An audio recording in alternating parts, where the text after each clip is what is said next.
जम्मू कश्मीर के अनंतनाग राजौरी की इंतखाबी तारीख 25 मई को कर दी गई। 7 मई को यहां पर वोट डाले जाने वाले थे, लेकिन अब से 25 मई को किया जाएगा। 21 उम्मीदवार मैदान में हैं। नेशनल कॉन्फ्रेंस के लीडर उमर अब्दुल्ला ने इंतखाबात की तारीख को मुलतवी किए जाने को हुक्मरान जमात की साजिश करार दिया।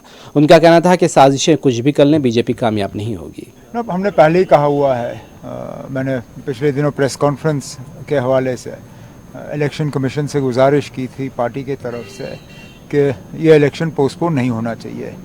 जाहिर सी बात है कि बीजेपी और उनके जो सहयोगी दल हैं ये उनको फ़ायदा पहुंचाने की कोशिश की जा रही है, नहीं तो कोई वजह नहीं है पोस्टपोन करने की। मैंने प्रेस कॉन्फ्रेंस के दौरान भी कहा था कि मुग़ल रोड सिर्फ एक रास्ता नहीं है, वहाँ पे पहुँचने का और भी तरीके हैं। हमारे उम्मीदवार मियां अल्ताफ़ साहब, नेशनल कॉन्फ्रेंस के सदर जनाब फ़ारूक अब्दुल्ला साहब, वो अभी रजौरी में हैं। कल यहाँ से जम्मू गए थे, आज रजौरी में हैं। उनका 4 दिन का प्रोग्राम था, वो कैंपेन कर लेते, अब पोस्टपोनमेंट की वजह से उनको रुकना पड़ रहा है।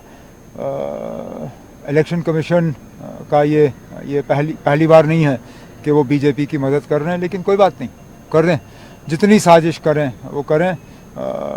बीजेपी और उनके जो सहयोगी दल हैं वो इस इलेक्शन में शिकस्त का सामना करेंगे। तो क्या कुछ अप्रेंशंस है कि क्या कर सकते हैं? ना, करने के लिए क्या है, सीधी सी बात है।